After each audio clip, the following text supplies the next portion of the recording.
Et bonjour les Tanuki-rollistes, on se retrouve pour la suite des aventures à Amber Lake, mais cette fois nous revenons sur le point de vue de Meredith Carter, notre brave shérif, qui peut nous résumer un petit peu où en est ses affaires d'enquête. Alors, tu veux un résumé très bref? Oui, bref, pas un résumé qui remonte à l'origine des dinosaures, s'il te plaît. Alors, après avoir trouvé des preuves incriminant un certain jeune coyote, Cheton Harrow, cousin de Ethan Harrow qui habite à Amber Lake, Meredith avait, on va dire, invité Cheton à se rendre au commissariat afin de discuter un petit peu avec elle des raisons pour lesquelles il y avait le blouson de son père sur la scène de crime. La conversation a été un peu difficile au début. Finalement, elle a réussi, à force de tact, à convaincre l'avocate et le jeune homme de se livrer. Et en a conclu qu'il était innocent. Elle a reçu la visite de Monsieur le maire, qui lui a bien fait comprendre qu'il fallait clôturer cette enquête, parce que de toute façon, c'était évident que c'était le jeune drogué de Blackwater qui était le coupable. Alors non, c'est pas un jeune drogué, c'est un jeune dealer, s'il te plaît. Un jeune dealer, excuse-moi. Et du coup, dans le business, on fume pas sa propre marchandise. Il y en a qui le font.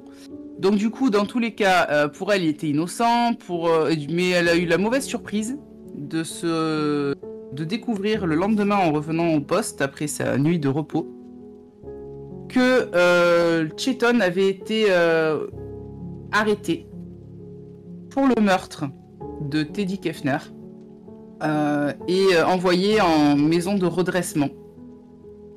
Elle avait de son côté essayé d'appeler l'avocate pour la prévenir afin qu'elle fasse en sorte qu'il ne se fasse pas arrêter, malheureusement, trop tard. Et du coup, eh bien, elle était beaucoup dépitée. Elle est partie voir Monsieur Jekyll pour lui demander de l'aide. Il a accepté. Et en revenant au poste, je crois que c'était au poste, ou chez elle, je sais plus, en tout cas, elle a appris qu'il y avait actuellement le soir du dimanche, un incendie derrière l'église, là où il y avait lieu la fête où avait eu lieu la fête de la moisson. Ce qui s'est passé, c'est que du coup, elle s'est rendue sur place. Les pompiers ont dit qu'il y avait un corps, le corps d'un autre étudiant, enfin d'une étudiante, plutôt une lycéenne. Le corps n'est malheureusement à l'heure actuelle pas identifiable, même si vous, les viewers, vous savez de qui il s'agit. Mais de qui il s'agit Moi, j'ai pas écouté les derniers épisodes. Alors, est-ce que je le dis ou est-ce que je garde la surprise? Mais tu peux le dire. Eh bien, il s'agit du corps de Linda Blair, je crois que je l'avais appelée. Une des 3 sociopathes du club de Destiny. Et du coup, eh bien, cette jeune fille a été retrouvée exactement comme... C'est la brune sur la photo.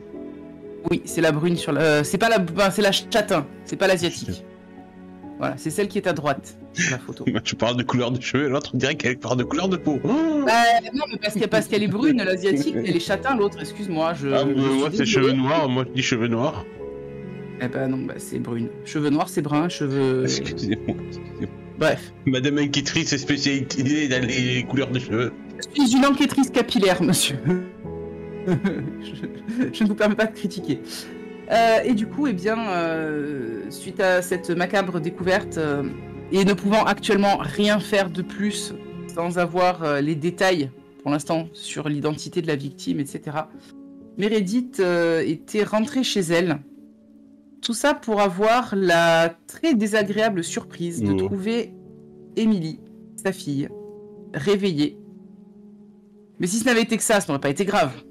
Elle était actuellement dans la cuisine, accompagnée d'une personne que Meredith n'aurait préféré jamais voir chez elle, en tout cas peut-être pas sous ces conditions-là. La mère de Cheton, Enola. C'est pire, hein, t'aurais peut-être pu surprendre ta fille et te faire culbuter par un petit ami croquet. Hein. Ah bah alors à la limite, elle aurait peut-être préféré, tu vois. Je sais pas comment elle aurait réagi, mais elle aurait peut-être préféré. Parce que Enola elle avait sorti une arme. Elle ne l'avait pas au point et elle ne menaçait pas ouvertement Emily. Mais en tout cas, l'arme était posée bien en évidence sur la table. Ce qui laisse Meredith penser que effectivement elle s'en est servie pour menacer sa fille et en attendant que la mère arrive. Et nous étions arrêtés là, alors que la maman ours venait d'entrer dans sa maison sur cette scène. Maman ours face à maman coyote. Ah ouais. La nature de là, tu seras assez inégal. Bien, comment tu réagis quand tu vois Enola Arrow chez toi et ta fille au milieu de vous? Déjà, j'étais pas bien à cause de la découverte dans le labyrinthe. Là, je me fige quand je vois cette scène. Je regarde Emily, je regarde Enola. Je dis Emily, va dans ta chambre. Tu vois que Enola ne dit rien. Elle lui fait juste un petit signe de la tête pour faire comprendre qu'elle peut y aller. Quand elle passe à côté de moi, je lui demande ça va, elle ne t'a rien fait? Oui, ça va. Non, elle m'a pas touché. Très bien. Va dans ta chambre et n'en sors pas. Jusqu'à ce que je vienne te chercher. D'accord, maman. Et n'appelle personne. Tu vois que t'as un petit signe approbateur de Enola quand tu dis ça. Et écoute, une fois qu'Emily est partie dans sa chambre, je vais m'approcher de la machine à café qui est dans la cuisine.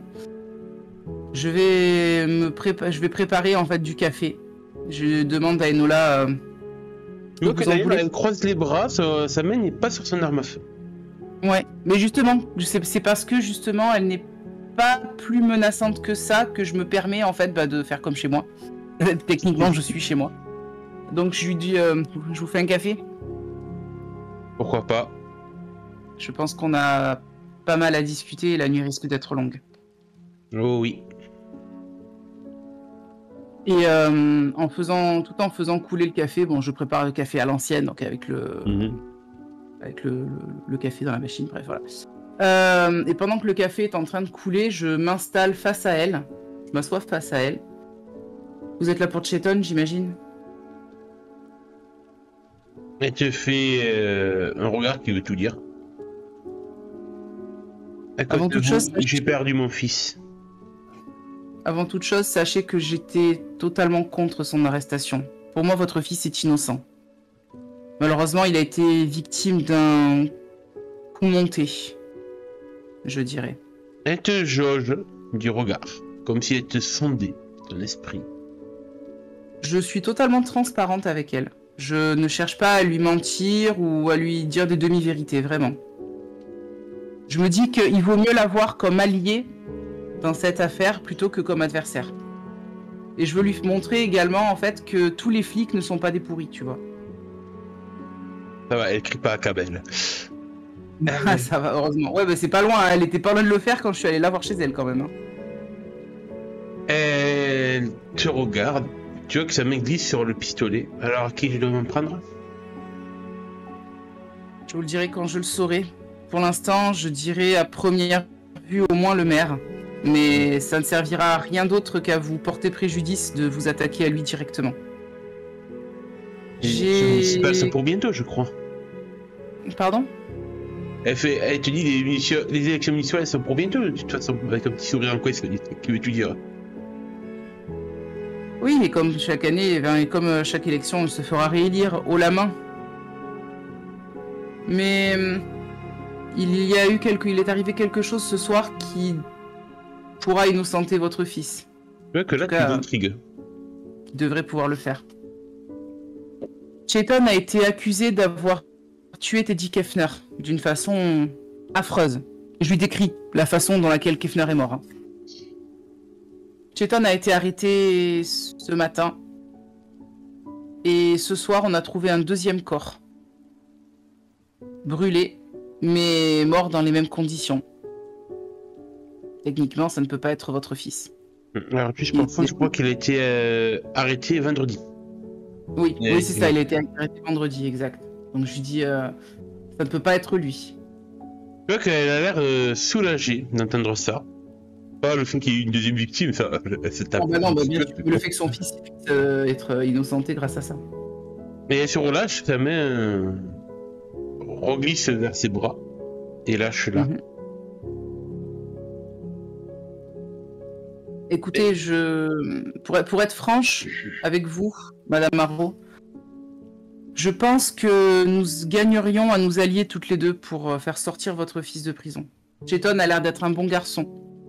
Et je déteste quand les bonnes personnes sont accusées à tort.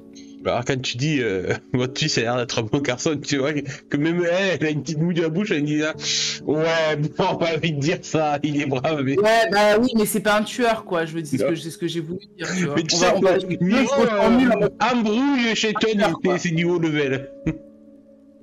Oui, mais c'est peut-être pas le garçon le plus sage et le plus parfait du monde, mais en tout cas, votre fils n'est pas un tueur. Ça, nous sommes d'accord. Elle boit du café. Tranquillement. Tu vois qu'elle ses épaules sont un peu plus souples. Tu vois que la tension a disparu.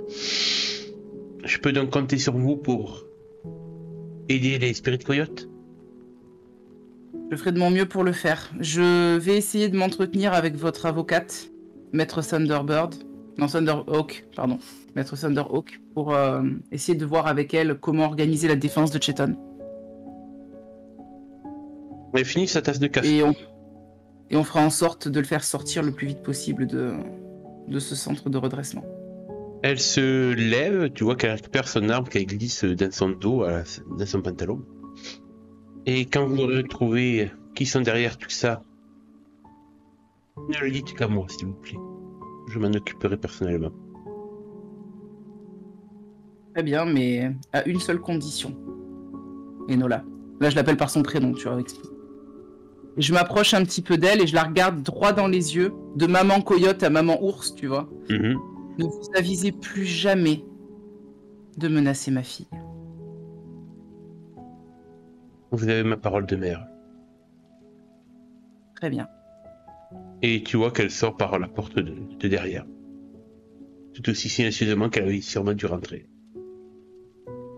Je me remets sur ma chaise en poussant un long soupir de soulagement que ça se soit bien passé. Parce que franchement, j'ai eu très peur à un moment donné, mais en fait, non, ça va. J'ai eu peur qu'elle me prenne vraiment pour cible parce qu'elle pensait que c'était moi qui avait fait ça, tout ça, tu vois. Donc, au final, non, ça va. Et après, je vais aller voir Émilie. D'accord, tu vas voir ta fille. Qui est dans sa chambre. Pour la rassurer. Elle est partie. Elle tourne. D'abord, elle dit maman avant d'ouvrir. Oui, c'est moi. C'est moi. Elle se lève, elle ouvre. Parce que tu vois qu'elle avait fait ouvrir sa chambre. Oui, bah elle a bien fait, elle a bien fait. Je la prends dans mes bras, je la serre contre moi. T'inquiète pas, elle est partie et elle ne t'approchera plus. Merci, mais je sais pas, mais je me sentais pas forcément en danger avec cette femme, aussi étonnant que ce soit. Je pense pas qu'elle t'aurait fait du mal. Après tout, c'est une mère. Elle cherche juste à protéger son fils. Je pense qu'elle a juste voulu me faire peur. Et je suis désolé que t'aies été prise entre elle et moi, quoi. Non, t'inquiète, maman, ça va aller. Tu peux me faire un petit jet en intelligence, s'il te plaît? Je te fais ça tout de suite. Ouais, ou à la chambre. Ah, attends, pourquoi j'ai fait avec avantage? Attends, excuse-moi, je veux le relancer. Plutôt l'approche simple, plus correcte pour essayer de sonder l'esprit de ta fille. Est-ce que mon avantage d'enquêtrice compte ou pas, justement? Ouais, tu peux l'utiliser. C'est pas forcément intelligent, ça peut être un achat ou un calme. Non, du coup, alors attends. Je vais annuler mon avantage d'enquêtrice parce que je suis surprotectrice envers ma fille, ce qui est une faiblesse. Donc je lance en normal et je vais C'est pour sonder Emily, donc je vais quand même le faire avec intelligence et ruse. Dans tous les cas. Bah, c'est un succès partiel. Tu sens qu'il y a quelque chose qui chagrine ta fille, mais c'est pas ce qui vient de se passer.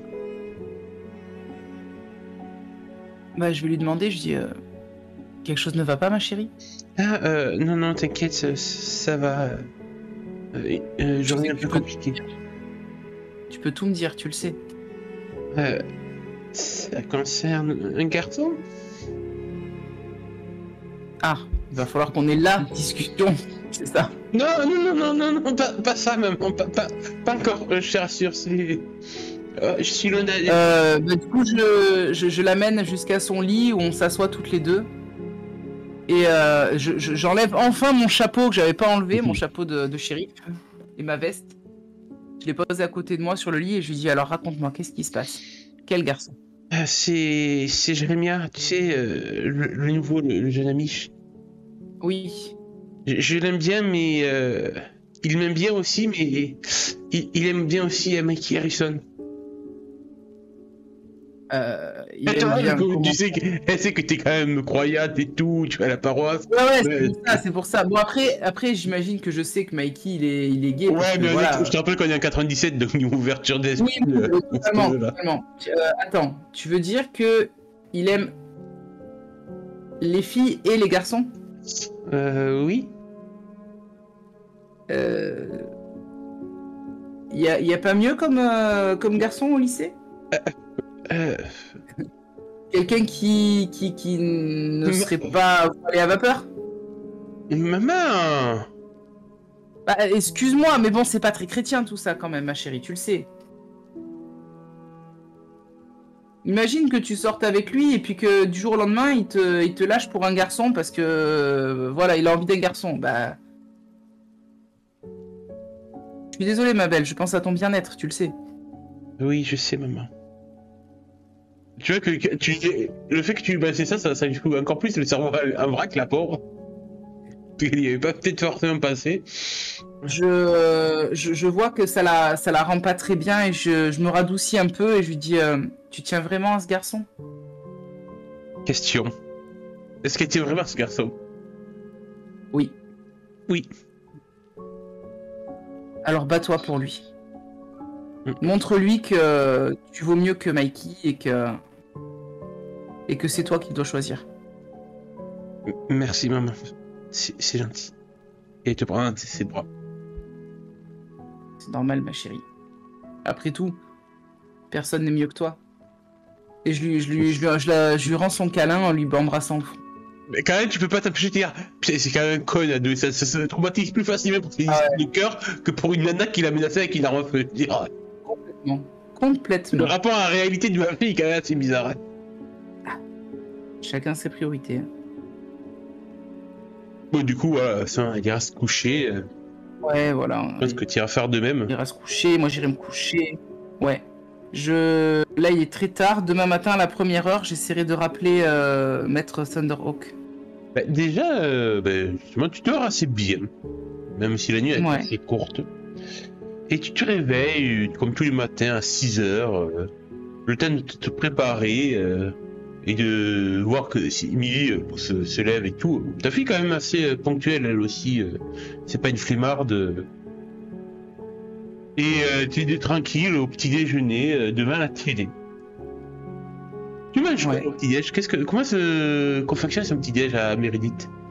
Meredith est plutôt petit déjeuner salé, donc le matin elle va se faire 2 œufs au plat avec une tranche de bacon et puis un toast coupé en 2 en triangle. Eh bien, tu te poses tranquille pour manger, tu zappes sur la télé pour regarder un petit peu les infos, ce qui se dit, et bien sûr, bon, on est à Amber Lake, la chaîne principale c'est ELT66. Ah non, pas encore. Et justement, tu peux sur les flash infos, comme quoi visiblement il y a eu un deuxième meurtre à Amber Lake. Comment ils sont déjà au courant, quoi? Et que tout cela est sûrement encore lié au trafic de drogue qui sévit à Blackwater. Encore des règlements de compte, tout comme ça a été le cas pour ce pauvre Teddy Kefner, ce pauvre adolescent, tué par un dealer notoire. Un certain Shayton Arrow. Tu vois d'ailleurs les photos de Shayton Arrow qui passent sur la télé et tout.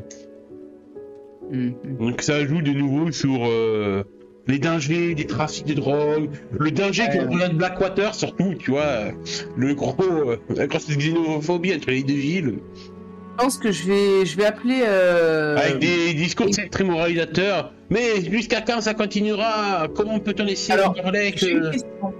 Est-ce que c'est Gail Spring qui dit tout ça ou c'est le présentateur Non, le présentateur, le présentateur principal du journal, elle est plus sur le terrain, là, il n'y a pas de reportage en direct en fait. Ok. Parce que je la connais un minimum, elle est plus du genre potin pour vendre son journal ou elle est sincère dans sa recherche de la vérité? Gail Spring, elle est un peu des deux, alors potin, pas forcément. En fait, elle va creuser, c'est vraiment la journaliste fouille-merde, quoi. Ouais, mais elle essaye de fouiller pour... Alors, elle est prête à tout pour la vérité, ça c'est sûr. Ouais. Et pour se faire mettre en valeur aussi. Et c'est ça, en fait, qui fait que sa réputation, c'est que... Ouais. Dit que Starhead, la présentatrice météo, elle est devenue une journaliste qui a du mordant. Alors, ce que je vais faire, c'est que pendant que je suis à la maison, là, je vais appeler la chaîne télé et demander à ce qu'on me passe Madame Spring, si elle est là, ou qu'on lui transmette un message de ma part. Tu tombes sur le secrétaire qui dit « Ah, non, désolé, Madame Spring est occupée actuellement. » Est-ce que vous pouvez lui dire que le shérif Carter souhaiterait lui parler en privé? Oui, bien sûr. Et que c'est important. Tu comprends qu'elle est sûrement... ça peut lui donner un scoop. Elle est sûrement pas indisponible, mais c'est juste que voilà, il sait très bien que... Oui. Bah oui. Mais du coup, voilà, je lui donne mon numéro de téléphone personnel. En disant de lui transmettre que là, pour l'instant, je reste à la maison jusqu'à X heures. Je pense que je vais rester un peu à la maison parce que mon shift commence pas tout de suite le matin. Et comme ça, si jamais elle veut m'appeler dans la matinée, ben, elle pourra. Ou passer directement. D'accord. D'accord, mais je lui transmettrai le message. Au revoir. Merci. Elle a déjà raccroché. Au revoir. Oui, voilà. C'est pas une secrétaire salope, elle est chieuse. Et je vais accompagner ma fille au lycée, enfin oui au collège, au lycée. Et après je vais retourner à la maison. Quoique non, elle n'a pas besoin de moi pour aller au lycée, il y a le bus. Donc je vais rester à la maison pendant qu'elle part au lycée. En attendant de voir si elle m'appelle. Et je vais en profiter pour appeler le cabinet de Maître Thunderhawk, au passage.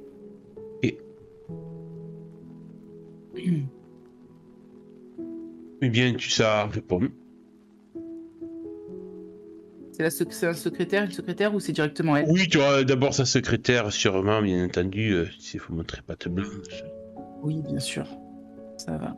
Et du coup, après, quand je l'ai elle au téléphone, je lui dis Maître Thunderhawk, bonjour, c'est le shérif Carter. Shérif, bonjour. Qu'est-ce que puis-je faire pour vous? J'ai reçu hier la visite d'Enola Arrow. Et suite à notre conversation, j'ai besoin de discuter en privé avec vous. Est-ce que vous pourriez passer à mon domicile ce matin? Ce matin, je suis désolé, j'ai des affaires. Je peux vous accorder du temps. Peut-être cet après-midi, début d'après-midi. Très bien. Parfait. Je commence à 15h, donc si vous pouvez passer avant, ou si on peut se retrouver quelque part. J'aimerais un endroit privé où les oreilles ne pourraient pas nous entendre. D'accord, chez vous. Je peux passer à votre cabinet peut-être? À Blackwater? Oui. Oui, mais ça me dérange pas. Mais bien, d'accord, revenez alors. Très bien. Donc du coup, rendez-vous pris, j'irai à Blackwater. En espérant pas me faire emmerder par le shérif de là-bas. Ah oui. Quand tu raccroches le téléphone, t'as quand même une impression, tu te dis, pourquoi faire tous ces efforts en fait? Pour un petit dealer notoire. Ben en fait, pourquoi? Parce que j'ai pas envie de... Parce que comme je dis, je suis quelqu'un de juste. Et je vois absolument pas... J'ai absolument pas envie qu'un innocent, même s'il n'est pas à 100% innocent, qu'un innocent soit pris dans une tourmente dans laquelle il n'a rien à voir. Ouais, mais les garçons de ce genre, c'est quand même des cas désespérés. On peut vraiment faire quelque chose pour eux. C'est pas un tueur. Ou en tout cas, si un jour il le devient, je pense pas. Il m'a pas laissé l'impression d'être un tueur psychopathe qui puisse faire ça. Ouais, c'est ce qu'on dit, une racaille reste une racaille.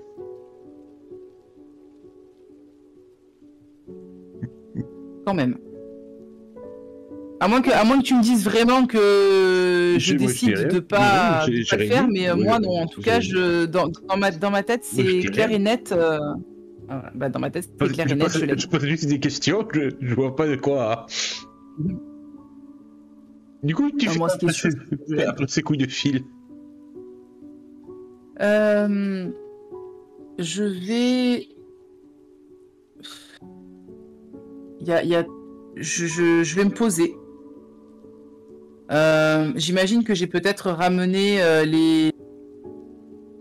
les dossiers, ou alors sinon je vais les chercher au commissariat, les dossiers des précédentes affaires et des affaires en cours.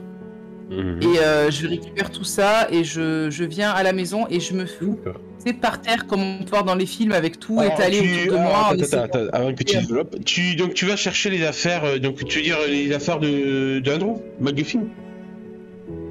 Ouais, les affaires de McGuffin et voir si on a eu des avancées par rapport à la veille. Bah tu vas à ton bureau, au bureau du shérif. Et en fait, donc tu te gares tranquille, tu rentres à l'intérieur. En fait, t'as la surprise de voir le maire. Attends, il faut que je sorte mes PNJ. Le maire, Monsieur Ford, qui discute d'ailleurs avec tes deux lieutenants. Ouais. Donc hop, on a Camilla Blair. Ah, Blair, est-ce qu'elle a une ligne de famille avec Linda? Je sais plus si je l'avais appelée Blair, Linda. Non, c'est peut-être pas Blair, c'est un autre nom. Parce que c'est vrai que serait sa fille, elle a pas à faire une dépression. Et forcément, donc John Landon, dit le bleu. Oui. Et il y a une quatrième personne avec eux. Que tu reconnais. C'est le docteur Lawrence Reed, directeur de l'hôpital d'Amberlake. D'accord. Bah, quand je rentre, je dis bonjour à tout le monde. Je dis, Monsieur le maire, docteur Reed. Ah, Sheriff Carter, comment allez-vous?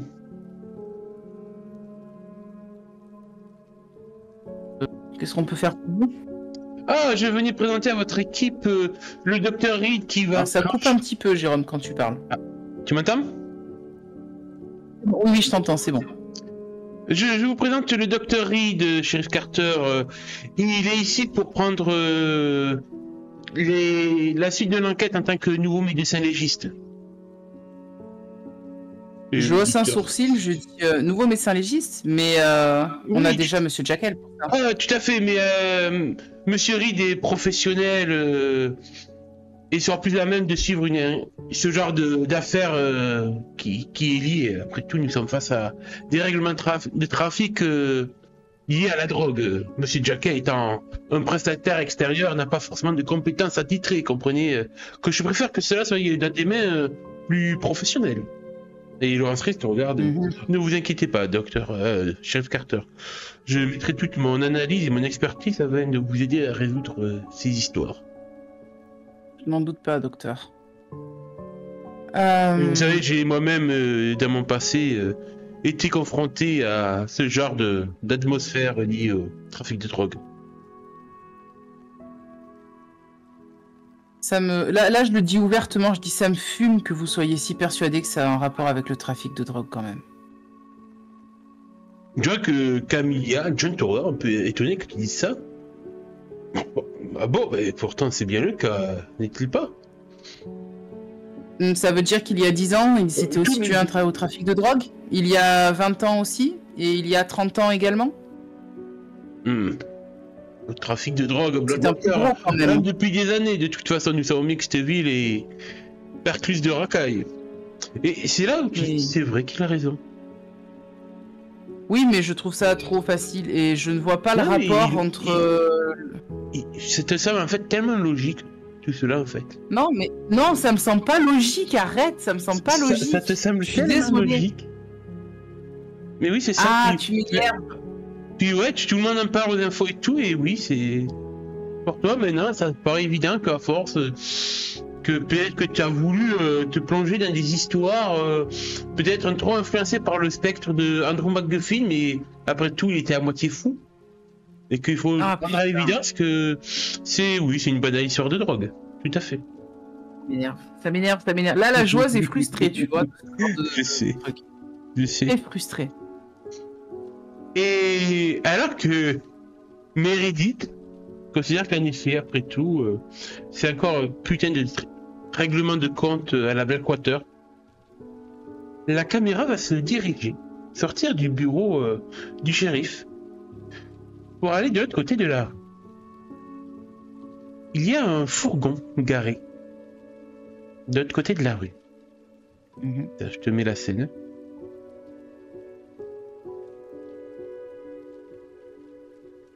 Ah. Dans lequel se trouvent deux personnes.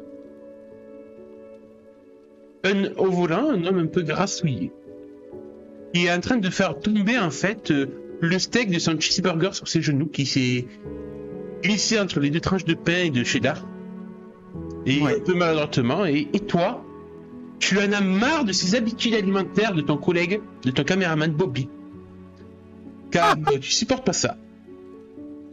Je joue Gale. Excellent.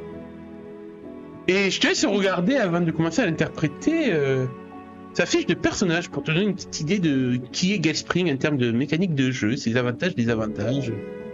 Les habitants, Gale Spring. Spécialité majeure, c'est une journaliste fouillemarde. C'est une description à chaque fois. Gale est douée pour trouver les scoops, poser les bonnes questions, même les plus indiscrètes, et ça ne la dérange pas de soulever les interrogations que tout le monde préfère taire. J'aime beaucoup. Spécialité mineure, c'est mon meilleur profil. Elle fait une carte dans mannequinat. La réputation locale de Gale n'est plus à faire. Tout le monde la connaît comme vedette locale. Il ouvre quelques portes quand il use sa petite célébrité. Attention, ça ne marche pas avec tout le monde. Elle a beau être une starlette, elle est aussi connue pour être une casse-couille et une fouille merde, autant une qualité autant qu'un défaut. Ça marchera sur les gens lambda, mais pas les hommes ou pas plus influentes. Et la faiblesse, tout pour un scoop. Ah, j'adore. C'est exactement comme ça que j'ai imaginé le personnage. Et du coup, Gay, tu es là ce matin dans la fourgonnette à attendre des choses qui pourraient se passer au niveau du bureau de shérif. Car tu as entendu qu'il y a eu un nouveau meurtre. Une jeune fille, Tina Blair, qui a été retrouvée brûlée. Et ça, tu le sais très bien. Car tu as eu l'info de source sûre cette nuit. C'est qui la source? Car, Gale, depuis quelque temps, tu as été assez futé pour sentir le vent. Et tu as entretenu une relation intime avec John Landon. Tout à fait, le bleu. Ah, je le savais. Que tu as réussi à assez bien manipuler pour avoir des confidences sur lui. Une vraie fouille merde, quoi, sérieusement. Tout à fait. Le perso, j'adore. Donc, je te décris un petit peu Gale, donc une arriviste, une opportuniste, une fouille merde. Donc, tu travailles pour ELT 66 depuis quelques années. Tu as commencé, en fait, à faire une carrière de mannequinat. Sûrement, tu as même posé pour Playboy. Oui, ça me semble ta vie. Avant d'atterrir à Amber Lake, de faire ta petite place à la chaîne météo, puis de devenir reportrice après avoir bien fait chier Martha O'Neill, ta directrice, qui a fini par céder. Oui. Je lui ai montré que j'étais meilleur que Madame Météo. Tu as embarqué avec toi Bobby Fischer, donc ton caméraman, qui est le parfait geek enrobé typique qui est fan de Marvel, de DC et qui peut pas s'empêcher de bouffer des putains de cheeseburgers dans votre camionnette. En plus, ça pue, après je sens le cheeseburger. Mais tu passes ça outre car il est tellement docile avec toi. En fait, il est tellement admiratif de ton charisme, on va dire. Oui. Que du coup, il est même un peu amoureux de moi, je pense. Oui, oui, clairement. Que tu en joues. Et en effet, tu es intrigué d'avoir vu le docteur Lawrence Reed arriver. Ouais. Je vais attendre que le maire et le docteur ressortent pour me jeter sur eux pour les interviewer. Je dis à Bobby, bon Bobby, débarrasse-toi de ce cheeseburger dégoûtant et prends ta caméra. Ouais, ça marche. Là, qui sort du camion, ouvre la portière coulissante pour récupérer sa caméra et tout. Je sors du camion aussi, je me recoiffe un peu, je me regarde dans le rétro à l'extérieur pour me recoiffer, je me remaquille, tout ça, je me fais bien comme il faut. Et je regarde un petit peu, quand je commence à les voir, je dis à Bobby de se préparer, il commence à cadrer et tout.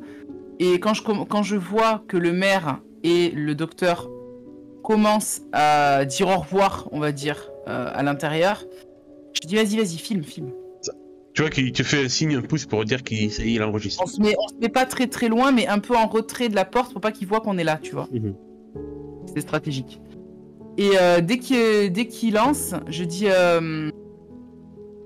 bonjour LT66, ici Gale Spring et nous sommes en direct depuis le commissariat du shérif de la ville d'Amber Lake où nous allons recueillir les premières impressions sur le meurtre d'hier de la part du nouveau médecin légiste, le docteur Lawrence Reed, directeur de l'hôpital de Amber Lake. Et à ce moment-là, bien sûr, fatalement, il sort. Je me jette sur lui, micro en avant. Docteur Reed, bonjour. Gale Spring de ELT. Oui, bonjour monsieur le maire. Je vous en prie, s'il vous plaît, pour les personnes qui vous regardent, quelles sont les premières conclusions de l'enquête sur le meurtre d'hier, de cette nuit? Y a-t-il un rapport avec le jeune qui a été trouvé au Summer Camp d'Amber Lake il y a quelques jours? Alors, je lui fourre le micro sous le nez, tu vois. Alors tu vois que autant Lawrence Reed a l'air énervé par ta présence, c'est un homme qui a l'air d'être assez strict, alors que du coup George Ford vient sa rescousse, il s'interpose entre lui et ton micro avec un grand sourire charmeur et tout. Ah bien sûr Madame Spring et tout, tu vois, il réagit à la cravate parce que t'as dit qu'il était en direct et tout. Eh bien je veux d'abord rassurer tous nos concitoyens d'Amber Lake qui soient rassurés, nous nous occupons de l'affaire. En effet, malheureusement, il prend un air forcément triste et peiné. Encore hier, une nouvelle victime. On parle d'une lycéenne, c'est bien ça? Est-ce que vous auriez son identité, s'il vous plaît? Vous comprenez que pour protéger la vie de sa famille et dans leur deuil qu'ils doivent affronter, je préfère pour l'instant garder cela pour nous. Mais je peux vous rassurer, il se tourne vers la caméra comme s'il n'existait pas. Ouais. Je peux vous rassurer que cette pauvre jeune fille a été elle aussi sûrement impliquée dans les règlements de compte liés à la drogue en présence de Blackwater. Tout comme ce pauvre Teddy Kefner, cet adolescent lui-même assassiné il y a une semaine de cela. Alors, le bureau du shérif fera tout pour régler ces histoires. Du coup, je vais reprendre le micro pour poser une question au maire, puisque c'est lui qui parle. Je dis, monsieur le maire, vendredi, un jeune homme de Blackwater a été arrêté pour le meurtre de Teddy Kefner. Or, le meurtre qui a eu lieu... la dernière victime a été trouvée cette nuit. Est-ce que cela innocente le jeune Arrow? Madame Spring, bien que Shaitan Arrow a été... incarcéré vendredi, comme vous l'avez bien souligné, vous savez très bien que ces gens-là de Blackwater font partie d'un gang, des Spirit Coyotes, et que c'est déjà une plaie dans cette ville. Et maintenant, voyez-vous que ces coyotes viennent sur nos propres pelouses à Amber Lake. Nous ne pouvons tolérer cela, et bien entendu, nous mettrons en arrêt tous les membres de ce gang s'il faut. vous pouvez vous rassurer, chers concitoyens d'Amber Lake, que nous ne laisserons pas notre paisible communauté se voir troublée par les nuisances de Blackwater.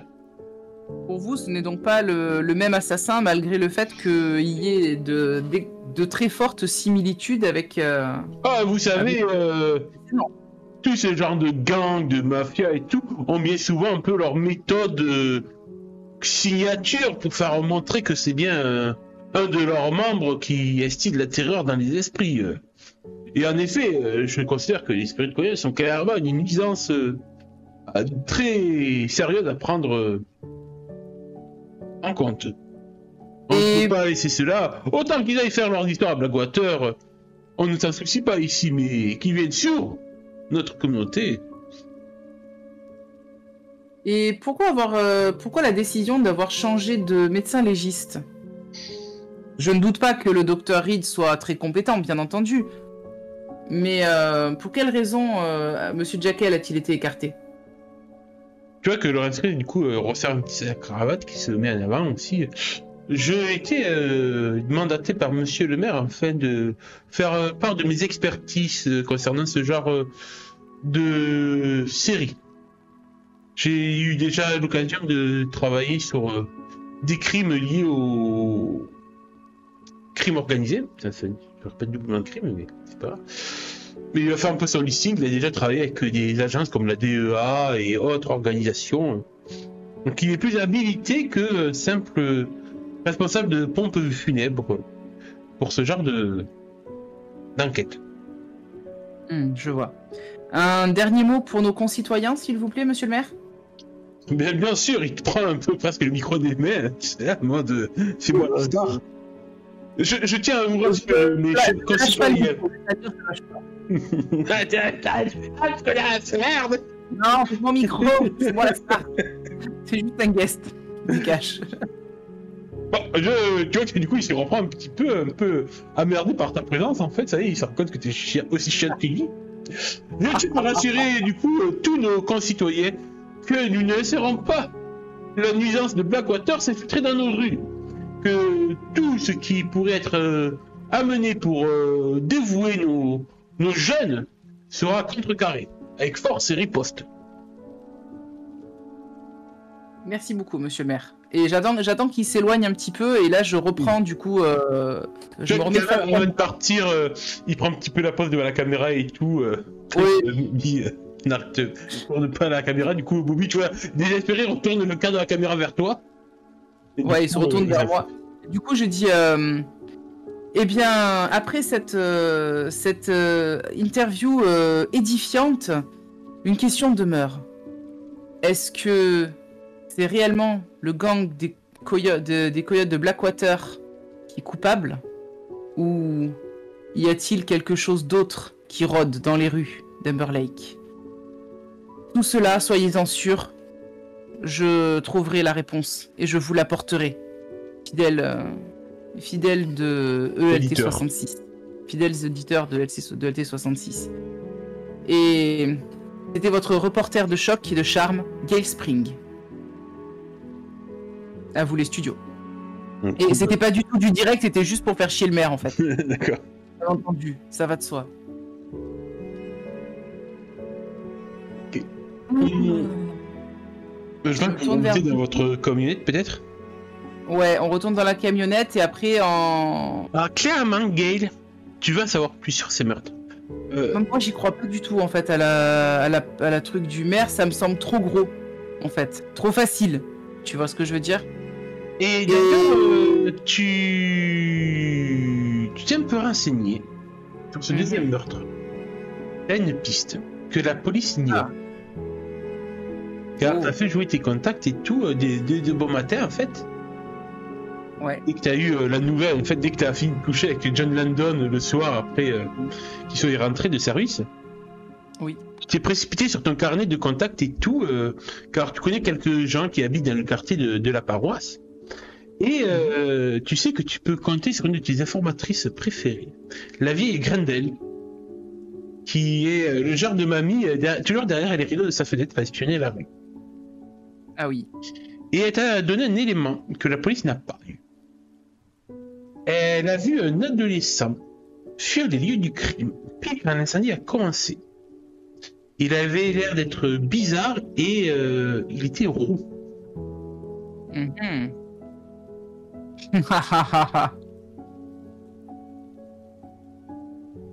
Je vois qui c'est. Mais mon personnage a déjà vu Jérémia ou pas? Non. Non. Parce qu'il y a pas, j'imagine qu'il n'y a pas 50 gamins roux, quand même. Non, pas Amber Lake, quoi. Disons que ça court pas les rues. Donc je me dis que c'est peut-être cet adolescent qui a fait ça. Ou au moins, si c'est pas lui qui l'a probablement vu, le coupable. Et du coup, bah, je vais tenter de le chercher. Mmh. Elle m'a donné d'autres infos sur lui, mis à part le fait qu'il était roux. Non. Elle a pas trop vu, il faisait nuit, avec l'éclat des flammes, un peu d'luminosité, mais sinon, non, il avait l'air bizarre. Bizarre, il est bizarre. Alors, bizarre comment? Parce que bizarre, c'est vague. Ah ben, il a fui, là, il trébuchait à moitié et tout. Est-ce qu'il avait l'air effrayé? Ah, peut-être même blessé, je sais pas. Bizarre, cette heure-ci. Très bien. Je l'avais vu plus tôt dans la journée. Il était à la fête de la moisson. Il était à la fête de la moisson. Et vous l'avez vu traîner avec d'autres jeunes? Oui. Tu vois qu'elle réfléchit parce que je considère que c'est une discussion que tu as eue un peu plus tôt avec elle au téléphone. Oui, bien sûr. Oui, il sait un peu plus, mais il traînait pas mal avec la fille du shérif. Ah, très bien. Eh bien, je vous remercie, Madame Grindel. La vérité et ELT 66. Ah oui, de toute façon, vous savez très bien que je suis toutes vos émissions, hein. Ah, j'arrête pas de minutes. Et je vous remercie de votre fidélité. Je vous enverrai une photo tout ça, de toute façon, c'est encore ces trafics de drogue. Peut-être, Madame Grindel, peut-être, mais peut-être pas. Elle a l'air convaincue. Oui, bah je me doute. En même temps, c'est ce qui se dit à la télé. Mais non, forcément, la télé ne ment jamais. En plus, ça se dit sur ta chaîne, donc elle est obligée de croire ta chaîne. Bien sûr, mais de toute façon, la télé ne ment pas, c'est bien connu. Et du coup, on est lundi. Ouais. Et je vais me rendre au lycée. D'accord. Alors, pas forcément avec Bobby. Enfin, si, avec Bobby, mais je vais lui dire de pas sortir. Oui, mais qu'il sorte pas la caméra tout de suite. Je vais attendre, en fait... je vais peut-être pas y aller de suite, mais genre, je vais attendre la fin des cours. Et je vais guetter la fille du shérif. Parce que je la connais, je l'ai déjà vue. Oh putain, pauvre Emily. Pauvre Emily, elle va s'en prendre plein la tronche. Non, mais je veux juste lui demander le nom du gamin avec qui elle était, quoi, c'est tout. Eh bien, en effet, tu connais, tu t'intéresses assez à la shérif Carter pour savoir à quoi ressemble sa fille. Bien sûr, tout à fait. Donc tu vois une Emily sortir année de lundi, donc ça va, elle est pas encore traumatisée par une petite connasse qui s'appelle Sally ou Lisa. Ah, non, pas encore. Et bon, du coup, ce que je fais, c'est que peut-être qu'elle sort accompagnée d'une jeune fille avec des mèches et une vilaine blessure au pif.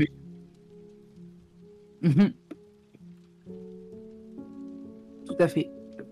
Je sors de la fourgonnette en disant à Bobby de m'attendre là. Okay. J'ai pas mon micro, j'ai rien, je suis juste parfaite, quoi. Et et je m'approche d'elle avec un grand sourire avenant. Emily Carter, c'est bien ça? Oui. Elle m'a déjà vu, j'imagine, à la télé. Justement, fais-moi un petit jet d'approche avec ce que tu veux comme avantage et l'autre. Avec je ne suis pas Madame Météo, j'imagine. Ça peut être pas mal parce que ça veut dire que je suis un peu connu. Alors, dans lequel ça ne marchera pas. Ah. Parce qu'elle te connaît en fait via sa mère. Bah alors j'utilise l'avantage de journaliste fouille merde. D'accord, je t'autorise. Dans ce cas. Ça, et je vais utiliser la souplesse et le charme. parce que je lui fais un grand sourire avenant et j'essaye de lui montrer que je suis quelqu'un. En effet, tu sais qu'il faudra réussir à la charmer parce que ben. J'ai réussi à la charmer, je pense, j'ai fait 11. Ok. Oui, bonjour. Bonjour, Oui, Gail. en fait, la mère n'a pas formaté sa fille pour dire méfie-toi de cette blonde, c'est le mal. Ouais, bah ouais, c'est pour ça. Je ne t'embêterai pas longtemps. J'ai juste une ou deux petites questions à te poser par rapport à hier après-midi. Tu étais à la fête de la moisson, c'est bien ça? Oui. Voilà, je recherche un jeune homme qui était là-bas également. J'ai besoin de lui parler. J'aimerais voir un petit peu, avoir un petit peu quelques informations avec lui par rapport à cette fête. Est-ce que tu te souviens du jeune homme roux avec qui tu as passé l'après-midi? Ok, un peu étonné quand tu poses cette question. Vous voulez parler de Jérémia? Oui, voilà, Jérémia. Jérémia comment? Marshall? Marshall, c'est pas, il n'est pas d'ici. Si, il fait partie de la communauté Kmish, qui est pas loin d'Umberlake. Ah, d'accord. Il fait sa sortie d'un an là, c'est ça? Je sais plus comment on appelle ça. Oui, c'est ça, le Rouge Pringa. Voilà, le Je me Rouge souviens Pringa. plus, question hors jeu. Il avait gagné le concours de citrouille ou pas, Jérémia? Non, il avait fini deuxième. Ah oui. Donc, Il avait fini deuxième. Est-ce que tu saurais m'indiquer où je peux le trouver, s'il te plaît? ben là, il est pas venu en cours aujourd'hui, je crois qu'il est malade. Ah, et où est-ce qu'il loge pendant son Rouge Pringa? Et là, il y a l'autre fille à côté qui dit ben, chez moi. Toi, est-ce que tu penses qu'il accepterait de me rencontrer? Elisa va répondre ben, je peux lui demander, vous avez une carte? Et du coup, Gail va lui tendre sa carte avec son numéro de téléphone. Elle a un téléphone portable, Gail, parce que elle a besoin d'être à la pointe de la technologie, donc même si ça coûte un bras et que c'est plus un transportable qu'un portable, elle en a un. Voilà. Donc du coup, elle lui donne sa carte où il y a le numéro de portable ainsi que le numéro où la joindre directement au locaux de la chaîne. D'accord. Voilà. Elisa le transmettra bien entendu à Jérémia. Ouais, j'y pense. Et d'ailleurs, Gail va demander à Lisa comment elle s'appelle, etc. Elle va pas forcément lui demander où elle habite, parce que ça, à la limite, elle va faire ses recherches toute seule de son côté, tu vois. Ouais. Ça paraît trop suspect, mais voilà, elle va lui demander un petit peu, dire oh, j'aime bien tes mèches de cheveux, c'est joli. Enfin, pour essayer de la mettre un peu en confiance. Oui, je considère que ton jeu de chum s'applique aux deux. Voilà. Et suite à ça, eh bien, elle va remercier les deux jeunes filles et on va avoir de la chance, Gail, Lisa, il y a mode Lisa, pas en mode Sally, casse ta connasse. Ouais, ça va. Non, elle a de la chance pour l'instant, ça va. Bah, elle est pas encore totalement en mode Sally. Elle a pas encore eu assez de poisse. Mais oui, parce que c'est le soir qu'elle va apprendre un truc qui va l'énerver. Exactement. Donc du coup, voilà, je rentre à nouveau dans la fourgonnette. Et je dis à Bobby... va falloir que j'enquête un petit peu sur ce Jérémia Marshall. C'est le gamin qui est lié à l'incendie d'hier soir. Et peut-être au meurtre de l'adolescente. Ah, ouais. Ok. Est-ce que tu peux me trouver l'adresse? Enfin, je sais pas, est-ce que tu peux... Trouve-moi l'adresse de Lisa Jenkins, s'il te plaît. Oui, faut lui donner des ordres à lui. C'est clair, ça. Oui, ça marche, je m'en occupe, Gail. Merci. Et en attendant, on retourne à la chaîne. Ok. Putain, parce que j'ai prévu la scène, forcément. Oh, sympa le bâtiment. Il est énorme. Ouais, j'ai pas réussi à faire plus petit pour une ville moyenne. C'est pas une si petite ville que ça, quand même, hein, Umberlake, finalement.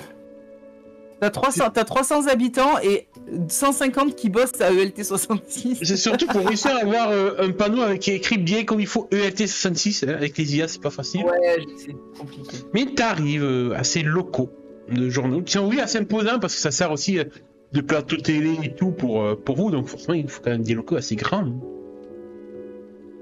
Et tu peux y croiser facilement ta responsable. Allez. Martha O'Neill, la mère d'une certaine O'Neill qui est aussi élève au lycée de Blackwater. Bah tiens, ça se ressemble bien en plus les deux. Ah, ça aurait été terrible que je choisisse sa fille comme victime. Je crois qu'elle était dans la liste. Elle y était, dans les listes potentielles. Et du coup, forcément, quand elle te voit... Ah, Gaël Oui, Martha. Où en êtes-vous de vos reportages? On vient d'interviewer monsieur le maire et le... Oui, je sais, je suis déjà au courant. Voilà, bah, on va faire le montage, on va laisser Bobby s'occuper du montage et on pourra le diffuser au journal de midi. D'accord. Pense à prendre comme axe donc le trafic de drogue de Blackwater et ses Spirit Coyotes. Ça sera notre axe principal. Hein.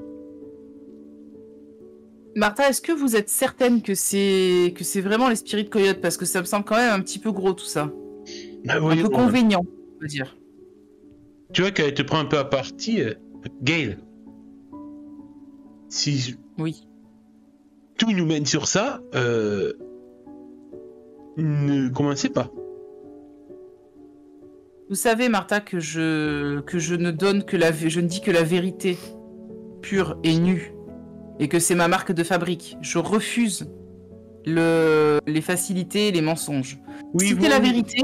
Si le trafic de drogue est bien la cause des meurtres qu'il y a ici à Amber Lake, alors je le dirai. Mais tant que je n'en ai pas la confirmation, le doute persistera pour moi.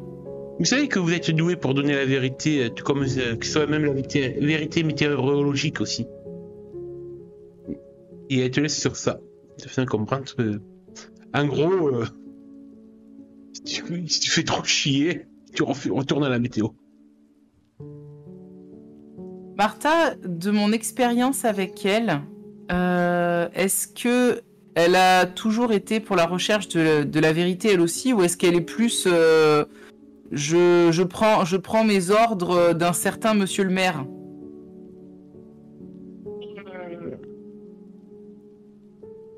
Tu sais qu'elle est liée, elle est assez proche du maire. À prendre des ordres directement de lui, oui et non. Tu sais qu'elle l'aide à sa propagande et dans son contrôle d'influence. Ouais, donc si elle l'aide dans sa propagande et tout, dans ma tête... Pas en tant que subordonnée. Oui, mais je vois bien Gail dans sa recherche de la vérité, un peu comme... pas une conspirationniste, mais pas loin, tu vois. Tu as commencé à réunir quelques doutes, en fait, sur les gens influents d'Amber Lake. Et clairement, Martha et Ford en font clairement partie. Oui. Et même ce docteur Lawrence Reed. Est-ce que Raven Fletcher en fait partie aussi? La directrice du lycée. Tu as pu commencer à voir qu'il y avait un certain nombre de personnes influentes de la ville qui se réunissaient au Country Club d'Amber Lake. C'est à côté. Malheureusement, j'ai jamais pu y rentrer. On m'a jamais laissé passer. C'est trop select. Oui, bien sûr. Et tu sais qu'il y a certaines personnes qui font partie de ce Country Club. Alors, prépare-toi à prendre des notes. Alors attends. Vas-y.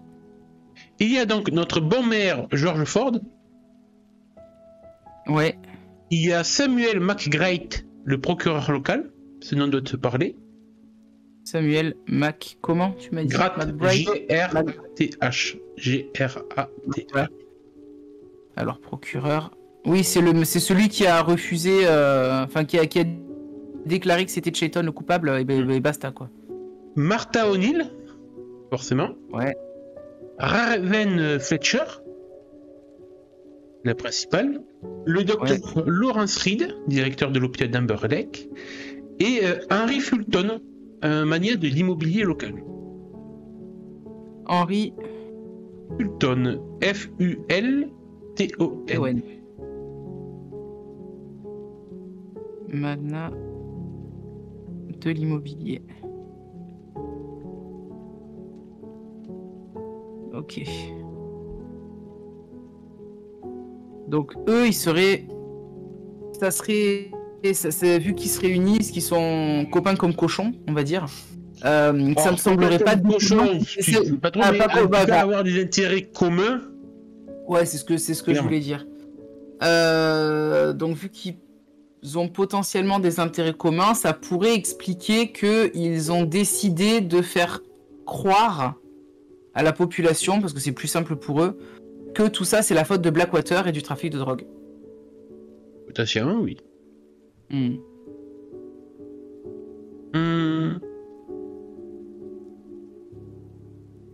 Tu es surpris parce que bon, en plus ils ont jarté Jackal. Ouais. Tu sais certaines choses sur ce bon Jackal aussi. Ouais. C'est quoi sur monsieur? J'essaie de rechoper son image. Ce bon Jackal. Hop. Alors, que tu sais sur lui? Il vient de Blackwater lui-même. Ok. Il a, avant de débarquer à Amber Lake au service des pompes funèbres, il a fait un petit séjour en prison. Il était proche du clan Toussaint de Blackwater. D'accord. Il aurait même fréquenté à une époque une certaine Adina Toussaint. Et quand je dis fréquenter, parce que fréquenter. Mais après une sorte d'éveil spirituel, durant ce séjour en prison, il a coupé les ponts avec le clan Toussaint. D'accord. Donc tu sais que le clan Toussaint fait partie d'une des familles, on va dire, criminelles, au même titre que les Harrow de Blackwater. Et les McGuffin? Non, oui, les McGuffin sont déjà respectables. Oui, bien sûr. C'est ce qu'on croit.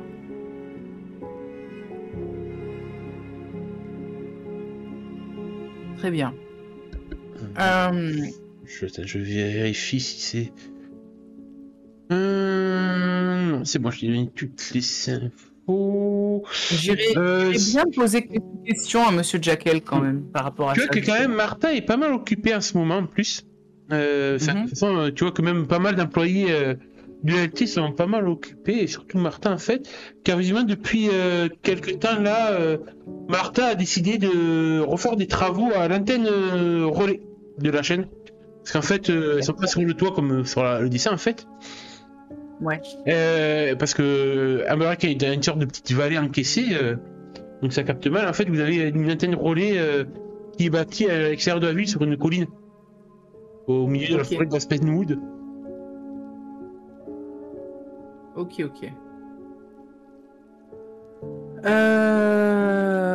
Ouais, bah je vais profiter du fait que Martha est pas forcément... est assez occupée pour pas être tout le temps sur mon dos. Et je vais aller voir Monsieur Jackal aux pompes funèbres Ibis. Oh, et regarde, bam, j'ai fait une nouvelle histoire. Ah, trop classe. Magnifique.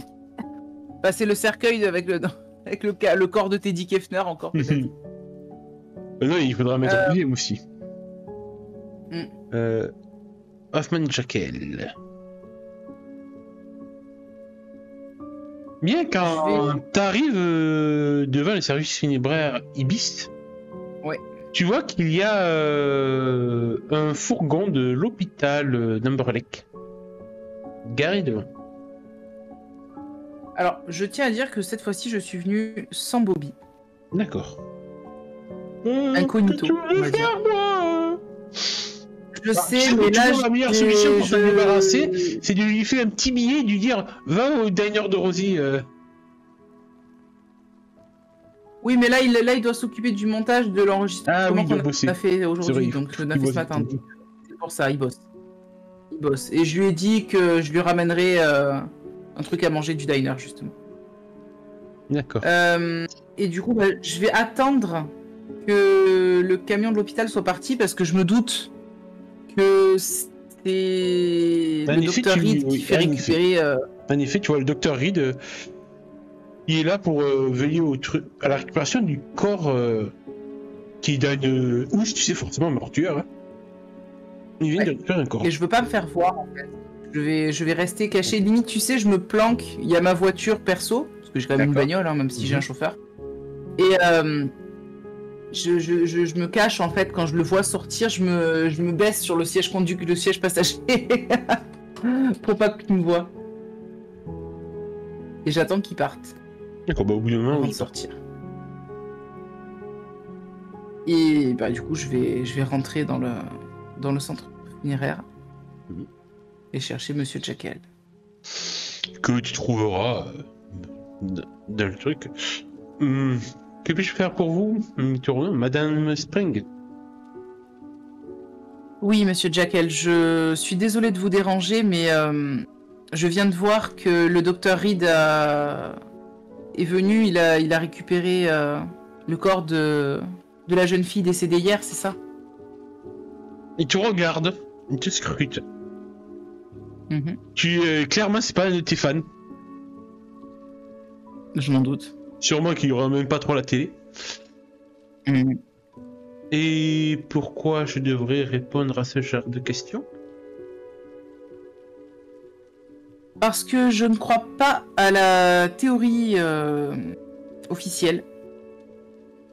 Et parce que j'aimerais que la vérité éclate. Et que justice soit rendue aux victimes et que le jeune homme qui a été accusé, très certainement à tort, puisse être libéré.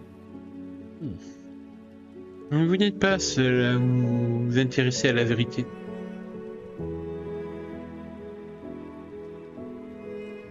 Vous aussi? Oui, et d'autres personnes. Eh bien... pourquoi ne pas faire front commun et essayer de déterminer exactement ce qui se passe tous ensemble? Et il t'observe profondément. Et est-ce que ce que tu viens de dire est la vraie vérité au fond de ton cœur? Est-ce que pour toi, la vérité compte plus que tout? La vérité et le scoop comptent plus que tout. Et le scoop viendra de la vérité. Donc oui, je suis sincère. Je veux que la vérité éclate et je veux être celle qui la dévoilera au monde. C'est un peu... pendant que tu penses à ça, en fait, à la place de la vérité dans ton cœur, tu es un peu prise de pas de malaise, mais d'un petit étourdissement, et en fait, tu as eu l'impression pendant un quart de seconde que l'œil doré de Jekyll a brillé. C'est qu'une impression, voyons. C'est qu'une impression, bien sûr. C'est certainement un reflet de la lumière sur son œil de verre. Sûrement, oui. Il te dévisage. Et que voulez-vous savoir, Madame Spring? Est-ce que vous avez eu le temps d'examiner le corps avant qu'on vous l'enlève? Rapidement. J'ai pu identifier la victime. Est-ce que vous pouvez m'indiquer son nom? Je ne le dévoilerai pas. Je ne dévoilerai pas si ce n'est pas nécessaire. Je ne compte pas faire d'article pour l'instant dessus. De toute façon, je préfère d'abord mener mon enquête à terme. Vous ne le dévoilerez pas. Je hoche positivement la tête. Cette phrase s'incruste en toi. Je ne le dévoilerai pas. Ce sera notre secret. T'as pareil, l'impression que son œil vient de briller. Ok. Il s'agit de Linda, donc c'est plus le nom de famille. Lisa Machin. On l'a pas marqué sur sa fiche. Bonne question, je regarde. Je crois pas. Non, ils n'ont pas de prénom, je crois pas. Des noms de famille. Ils ont pas. Description. Destiny, c'est Destiny Lawless, ça c'est sûr. Lawless, ouais. Non. Linda Knowles. Linda Knowles. Knowles, ouais. Knowles. Ça se prononce Knowles. D'accord. Linda Knowles. Ah, on a trouvé son nom de famille. Wouh! Oui, ça c'est cool. Et du coup, il te dira qu'elle était atrocement brûlée. Donc ce n'est pas la mort de la cause de sa mort. Est-ce qu'elle est morte de la même manière que Teddy Kefner? Il se contentera d'un signe de la tête affirmatif. Et est-ce que vous avez pu déterminer si c'est la même personne qui a fait ces 2 meurtres ou pas? Selon vous, avez-vous des conclusions à tirer déjà? Bien, je n'ai pas pu analyser les corps et je n'ai aucune expertise en médecine médico-légale, enfin en médecine légale, mais Il te regarde d'un air un peu énigmatique, mais que vous dit votre instinct? Mon instinct me dit que oui. C'est le même tueur. Et de la même manière, mon instinct me dit que si le jeune Arrow est en prison, ça ne peut pas être lui, l'assassin de Linda. Donc, ça n'est pas lui non plus, l'assassin de Teddy. Il faut toujours se fier à son instinct.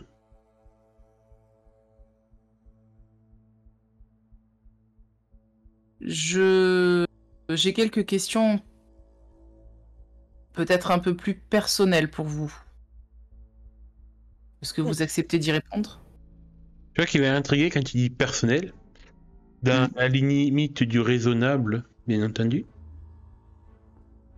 Je sais que vous avez, avant de venir ici, à Amber Lake, vous avez fréquenté une jeune femme de la famille Toussaint à Blackwater. Tu vois qu'il se règle un peu la gorge quand tu dis ça? Tout le monde sait que les Toussins ne sont pas...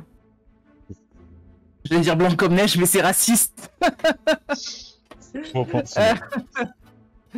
Je voulais dire que les Toussins ne sont pas... Enfin, sont liés, en tout cas d'après le shérif de Blackwater, à la drogue. Est-ce que vous avez déjà rencontré les Arrows et les coyotes, en général? Les spirits de coyotes? Il va t'inviter à son bureau, parler de ça plus tranquillement. Ouais. Il est facile pour ceux qui s'intéressent de connaître un peu plus sur mon passé, en effet. Et je vois que vous faites bien votre travail. Je mets un point d'honneur à vérifier tout ce que me disent mes sources. En effet, par le passé, j'ai pu appartenir au clan Toussaint.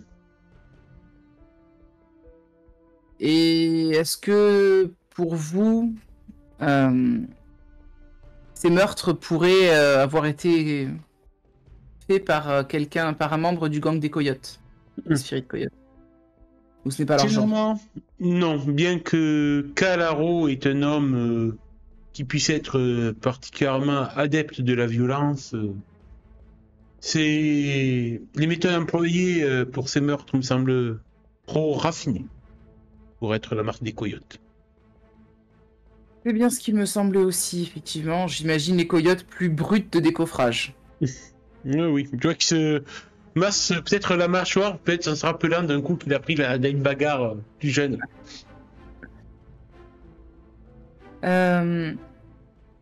Vous m'avez dit que vous n'étiez pas le seul à chercher la vérité. Est-ce que vous auriez des noms à me donner de personnes qui pourraient peut-être m'aiguiller dans mon enquête? La personne qui pourrait vous aider, mais qui avait votre rôle avant votre arrivée chez moi aujourd'hui, est malheureusement fourvoyée à l'heure présent. C'est-à-dire? Qui est-ce? Et je vous mettrai en garde comme elle. Le shérif Meredith Carter était prêt à frôler la vérité.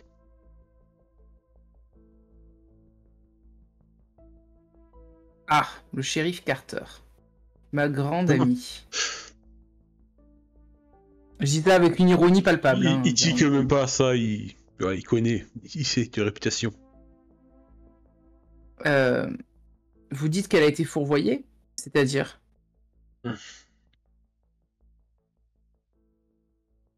Elle est tout comme fou, prête à découvrir la vérité. C'est une âme, elle aussi, elle a le cœur voué à cela. Mais il peut arriver visiblement que l'on puisse être floué. Il se rapproche de toi Mhm. et pose son doigt sur ton front. Je hausse un sourcil quand il fait ça. T'as un moment de flou. Et tu reprends un peu conscience qu'il s'est passé quelque chose. T'as un peu ton œil de gauche qui te brûle un petit peu. Mm. Mais ça part assez vite. Ouais. Je pense que vous serez plus forte d'esprit et ne tomberez pas dans ces mêmes pièges. Est-ce que le shérif a pu vous donner quelques informations avant de changer son fusil d'épaule? Quelque chose qui pourrait m'être utile pour avancer dans l'enquête? Parce que là, au moment, je piétine un peu. Alors attends, je réfléchis par rapport à ce qu'on avait pu parler avec Meredith et de moi aussi. Est-ce qu'il y avait des trucs qui pourraient aider? Je crois que j'avais parlé des enquêtes de D'avant? MacGuffin. Ouais, Ouais. D'accord, ouais. Chacun te dira que ce que nous vivons aujourd'hui n'est pas la première fois dans le passé d'Amber Lake. Donc, le shérif Carter avait des informations qui permettaient de soulever le voile du passé et de ses mystères. Je vous remercie pour cette information, ça me sera utile. Je ne vais pas plus vous déranger, monsieur Jackal, et si jamais vous avez des éléments qui vous reviennent ou si vous apprenez quelque chose qui pourrait être utile dans mon investigation, je vous laisse ma carte. Vous savez où me trouver de toute façon. Je hoche la tête et merci beaucoup. Et je lui dis au revoir, monsieur, et je pars. D'accord. Il est quelle heure là à peu près? On va dire que tu arrives vers le coup de midi avec ce que tu as fait, ouais, largement. Excuse-moi, ça a coupé vers le coup de midi, 14h. Midi, 13h, ouais. Ouais, bah je passerai chercher un sandwich, enfin un burger, une part de tarte à la cerise et une salade pour moi. Et chez Rosie, je ramène tout ça aux locaux de ELT 66. Ok. Je sais pas revenir sur les locaux. J'ai besoin d'aller voir les archives de la chaîne. Parce que ELT 66, ça existe depuis plus de 10 ans. Oh oui, large. On est d'accord. Donc je trouverai au moins les infos des 10 dernières années, puis après ils ont peut-être des archives écrites pour d'autres années avant. En tout cas les plus anciennes. Et bah, je vais déjà aller voir Bobby, lui donner son sandwich et sa part de tarte. Oh, merci Gaël, oh, c'est trop gentil. Il est content, Bobby. Par contre, tu salopes pas le plan de travail. Enfin... Oh mais non, quand même pas, je sais me tenir. Ah. Oui, bah c'est pas ce que dit ton jean. Il rentre sur le jean un peu. Bon, si on me cherche, je suis pas là. D'accord. T'es où si je te cherche, moi? Aux archives. Mais tu dis à personne. D'accord. Et je vais aller dans la salle des archives. Je suppose que vu que c'est des locaux de chaîne, il n'y a pas de personne qui gère les archives. C'est on y va et on farfouille quand on... clairement, ouais.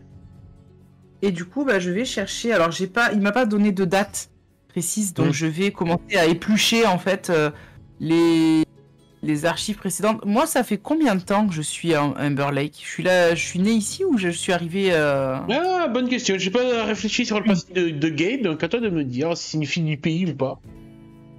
Parce que si je suis une fille du pays, j'imagine que je dois au moins avoir entendu parler des meurtres il y a 10 ans.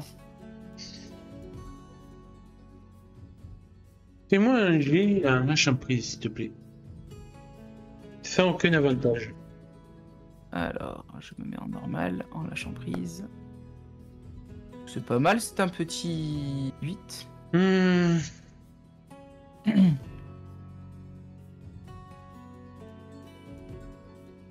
Ah, tu aurais des doutes, mais ça n'a pas fait les grands choux. Donc ça te prendrait du temps en fait à enquêter. Bah, je sais que ça date. Je sais qu'il y a quelque chose qui pourrait m'y faire penser, qui date à peu près d'il y a une dizaine d'années. Mais j'ai pas plus d'informations que ça. Donc j'ai pas la date, j'ai pas l'année exacte. Donc je vais quand même aller fouiller déjà. Il y a 8 à 12 ans, on va dire. Ça réduit déjà un peu la première brochette. Tu cherches quoi plus précisément? Parce que des faits divers sur Alors, je cherche des mentions de meurtres qui auraient pu avoir, enfin des meurtres genre horribles quoi. Des trucs qui auraient pu marquer quand même assez les foules pour être aux infos. Et voir des meurtres qui auraient eu lieu en rapport avec justement le summer camp, le lac, les trucs comme ça. En termes de faits divers, tu as un truc clair. En fait, tu as un truc quand même pas mal. Ouais. Pas fifou parce qu'en vrai ça me paraît quand même. C'est-à-dire que le truc qui a peut-être le plus secoué la communauté, qui a fait pas mal les choux gras de tes prédécesseurs à ELT 66 avec une vraie campagne médiatique pour lutter contre ça, ça a été en 1987. Oui. La découverte de 3 ados en fait morts après avoir fait des rituels sataniques dans la fameuse Murder House. Et du coup, visiblement, ils faisaient du jeu de rôle. Et du coup, il y avait eu une vraie campagne médiatique contre les dangers des jeux de rôle liés au satanisme. Ok. Très bien. Bah, je me dis du que... coup, vraiment, ça avait, en fait, tu vois qu'il y a eu des archives que voilà, ils ont traité ce sujet pendant 1-2 semaines, histoire de bien matraquer sur les dérives sectaires de ce genre de loisirs. Donc, avec des messages... pour les parents de faire attention aux activités de leurs enfants et tout. Si votre enfant change de comportement soudainement, etc., voilà, j'ai un truc, ok, je comprends. Les 3 morts, c'était en même temps. Hein. Il n'y a pas eu d'autres morts après ou avant? Non. Il y a quoi comme information, comme détail dessus? Sur les morts en eux-mêmes? T'as pas tant que ça en fait, à chaque fois c'est marqué... Oui, mis en cause le jeu de rôle. Si tu peux me faire un jet d'intelligence avec ta spécialité de journaliste fou de merde. Bien sûr. Oh, c'est un 13. Clairement, tu peux sentir en fait que tout ce raquage médiatique est clairement la poudre aux yeux. Et exactement de la même manière qu'avec la drogue. C'est ça, clairement. Ok. J'aimerais bien voir Meredith pour ça, mais si elle a été fourvoyée, je peux toujours demander à mon... Alors tu vois que sur les papiers, il y a pas mal d'articles qui ont été signés en fait au niveau des prompts à lire et tout par Martha O'Neill. Bien sûr, ça me surprend pas. Mais bon, Martha, je la connais. Tu retrouves des traces de Raven Fletcher aussi, en tant que directrice qui a été aussi interviewée pour mettre en garde contre ce fléau de jeux de rôle dans les lycées. Ouais. Donc effectivement, c'est les mêmes noms toujours les mêmes noms qui reviennent, quoi. Ouais. Ouais. Le maire genre aussi qui a fait interdire un club associatif de ce genre de loisirs. Le Hellfire Club, c'est ça? Ouais, clairement. Je vais appeler le commissariat. Je dois avoir le numéro de la ligne directe de John. Oui, t'as même son domicile fixe aussi. Ouais, mais là, il est au travail, j'imagine. Il y a un bureau du shérif. On dirait bureau du shérif, c'est pas commissariat. Oui, bureau du shérif. Désolé, c'est l'habitude de dire commissariat parce que c'est plus simple. Donc le bureau du shérif, et donc j'appelle directement le poste. Si t'appelles le commissariat, tu tombes sur Brochard. Non, je vais appeler le bureau du shérif, directement le poste de John Landon. Et je vais... Oui, John, c'est Gail. Ah, Gaël, non mais on avait dit pas ici au bureau. Je sais, je suis désolée. J'ai besoin d'un petit service. Est-ce que tu pourrais m'aider? Je sais pas, moi, tu sais, c'est compliqué, surtout quand je suis au bureau et tout. Oui, mais je saurais te récompenser, mon chéri, tu le sais. Ah, ouais, chérie, moi, qu'est-ce que tu veux savoir? Ah, super. Alors, écoute, est-ce que Tu tu te dis, pourrais, c'est tellement facile de piéger un homme. est-ce que tu pourrais me trouver les archives du shérif? Alors, je crois que c'était le shérif McGuffin à l'époque. Ces dossiers d'une enquête de 1987, s'il te plaît. Un triple homicide dans la Murder House. Ouais, bah, je crois que Tu peux me le faire des shérif, elle a copies ça dans son de... bureau. Ah, mais si c'est dans le bureau du shérif. Ah, tu trouveras bien un moment où elle est pas dans son bureau pour aller faire des photocopies quand même. Je sais que t'es un gars intelligent.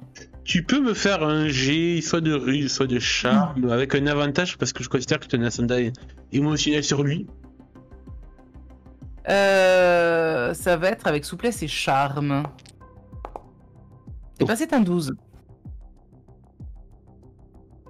Ah, d'accord.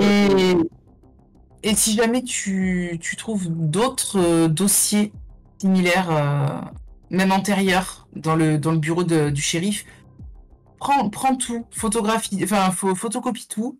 Tu me ramènes ça ce soir, je te fais un bon dîner et après je te récompense.